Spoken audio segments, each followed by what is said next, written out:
فاصلہ بہت کم ہوگا۔ امام مہدی کے بارے میں اس کثرت سے احادیث وارد ہوئی ہیں کہ مانوی اعتبار سے وہ تواتر تک پہنچ گئی ہیں۔ یہ تواتر یا متواتر احادیث ان احادیث کو کہتے ہیں جو صحیح ہوں اور جنہیں ایسے سکہ راویوں نے بیان کیا ہو جن کا قصد پر اتفاق محال ہو، سند کی ابتدا سے انتہا تک اسی قسم کے راوی ہوں۔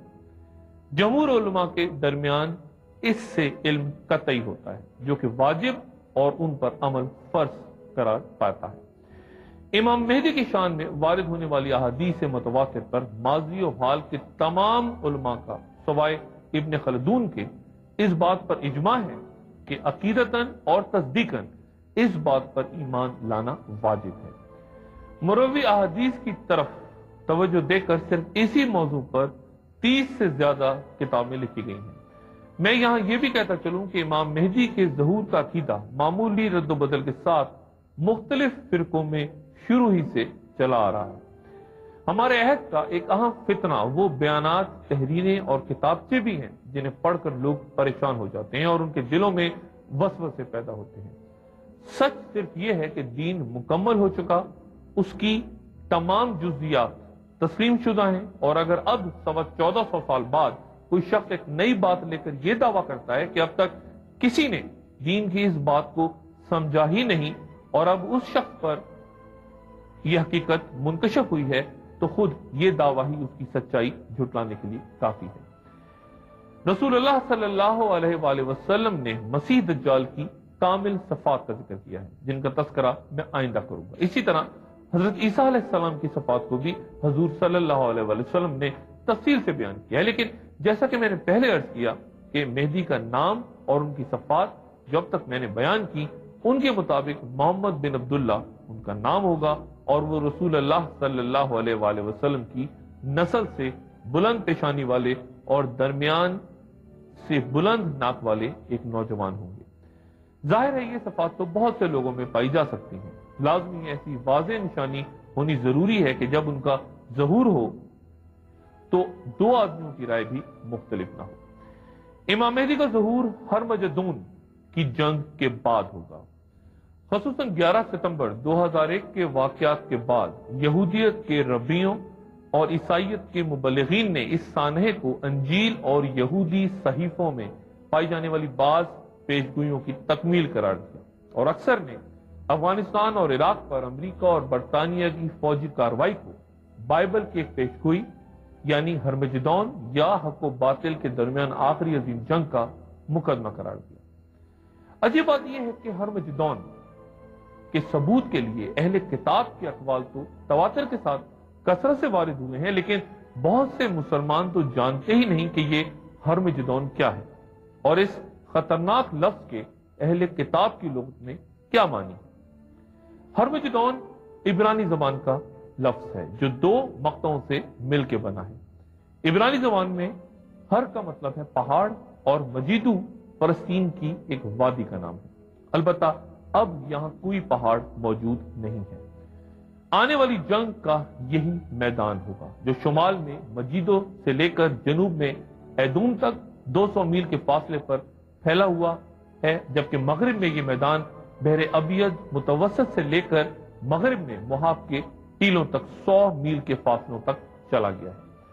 فوجی ماہرین خاص طور پر پرانے حملہ اس علاقے کو اسٹریٹجک موقع محل کے لحاظ سے بڑی اہمیت دیتے رہے ہیں۔ یہاں آباد شہر تاریخ نے 20 مرتبہ یعنی یروشلم سے بھی زیادہ اجڑتے دیکھا ہے۔ تاریخ کے صفحات میں درج دنیا کی قدیم ترین جنگ میں سن 1489 قبل مسیح میں تتموس سوئم نے اپنے لشکر کے ساتھ یہاں آباد شہر پہ قبضہ کیا تھا۔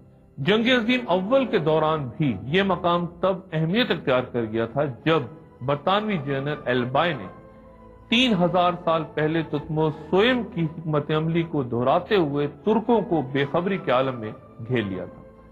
ہرمجدون کے لفظ سے اہل کتاب واقف ہیں کیونکہ یہ لفظ ان کی مقدس کتابوں اور ان کے علماء کے ہاں بحثوں میں بکثرت ملتا ہے۔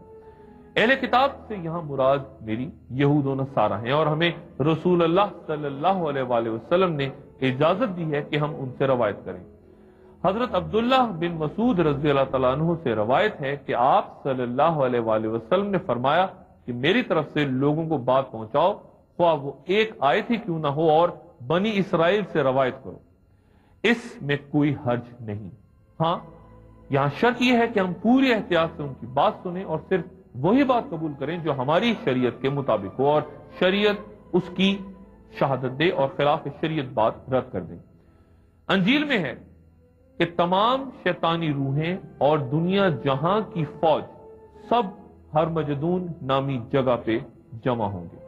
7 امریکی صدور ہرمجدون پہ یقین اور اعتماد کے ساتھ اپنی پالیسیز وضع کیا کرتے تھے۔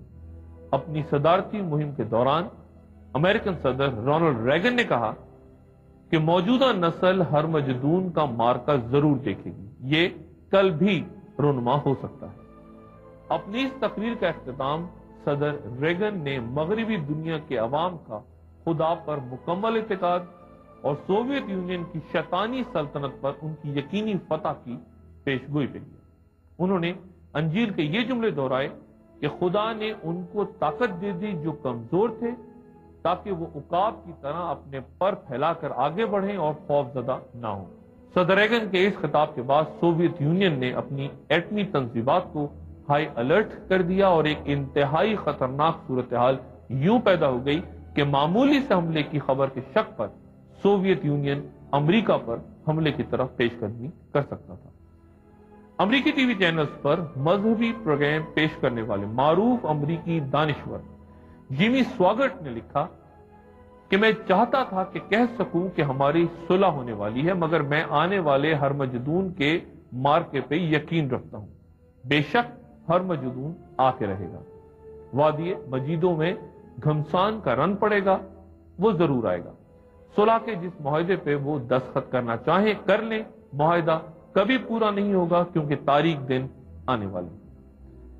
اسی کتاب میں اسکوفیلڈ کا یہ قول بھی درج ہے کہ مخلص عیسائیوں پر واجب ہے کہ وہ اس واقعے کو خوش آمدید کہیں، کیونکہ ہرمجدون کے آخری مورکے کے شروع ہوتے ہی عیسیٰ علیہ السلام انہیں اٹھا کر بادلوں میں لے جائیں گے، اس طرح وہ بچ جائیں گے اور ان کو ان تکالیف کا ہرگز سامنا نہیں کرنا پڑے گا جو روئے زمین پہ جاری ہوں گی۔ یہ تو عیسائی عقیدہ ہے، لیکن یہودیت کی اصطلاح میں ہرمجدون قیامت سے پہلے رونما ہونے والے بہت سے واقعات کی خبروں پر مبنی ایک عقیدہ ہے۔ اس عقیدے کے مطابق یہودیت میں یہودی دنیا کے مختلف علاقوں سے آ کر بیت المقدس میں آباد ہو جائیں گے، چنانچہ ان کے کہنے کے مطابق اسرائیل کی حکومت اسی پیشگوئی کا نتیجہ ہے۔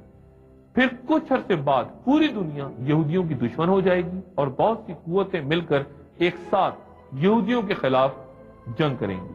اس جنگ میں خدا خود نعوذ باللہ اسرائیل کی طرف سے لڑے گا اور حملہ آور فوج کو شکست ہوگی۔ پھر مسیح موعود کا نزول ہوگا جو دنیا کو عدل و انصاف اور امن و سکون سے بھر دیں گے۔ پھر دنیا کے 3 مذاہب ایک دوسرے میں ضم ہو جائیں گے اور تینوں بیت المقدس کے آس پاس ایک مشترکہ عبادت گاہ قائم کریں گے۔ پھر دجال یعنی اینٹی کرائسٹ کا خروج ہوگا جس کے پاس شیطانی قوتیں ہوں گی۔ یہ یہودی عقیدہ ہے۔ اس عقیدے پر قائم یہودیوں کے برخلاف ہمیں مسلمانوں کو اس مارکے کی تفصیلات اور نتائج سے اختلاف ہے۔ ہمارا یہ کہنا ہے کہ یہ مارکہ اتحادی اور عالمی سطح پہ ہوگا، جس میں مسلمان اور اہل روم یعنی یورپ اور امریکہ ایک ساتھ ہوں گے اور وہ مل کر ایک مشترکہ دشمن سے لڑیں گے، ایک ایسا دشمن جسے ہم نہیں جانتے۔ جہاں تک یہودیوں کا تعلق ہے، ہمارے ہاں یہ بات واضح نہیں کہ اس جنگ میں یہودیوں کا کیا کردار ہوگا، لیکن وہ اس جنگ میں الجھیں گے ضرور اور انجیل کے مطابق ان کی 2/3 تعداد تباہ ہو جائے گی۔ 7 ماہ گزرنے کے بعد زمین صاف کرنے سے پہلے بنو اسرائیل ان کو دفن کر سکیں گے۔ اس مارکے کے بارے میں حضور صلی اللہ علیہ وآلہ وسلم نے فرمایا، عنقریب اہل روم امن کی خاطر صلح کر لیں گے، پھر تم ان کے ساتھ مل کر ایسے دشمن سے لڑو گے جو ان کے ورے یعنی ان کے پیچھے ہے۔ تم سلامت رہو گے، مال غنیمت حاصل کرو گے، پھر تم ایک ٹیلوں والی چراگاہ میں قیام کرو گے۔ پھر رومیوں کا ایک آدمی کھڑا ہو کر صلیب بلند کرے گا اور کہے گا،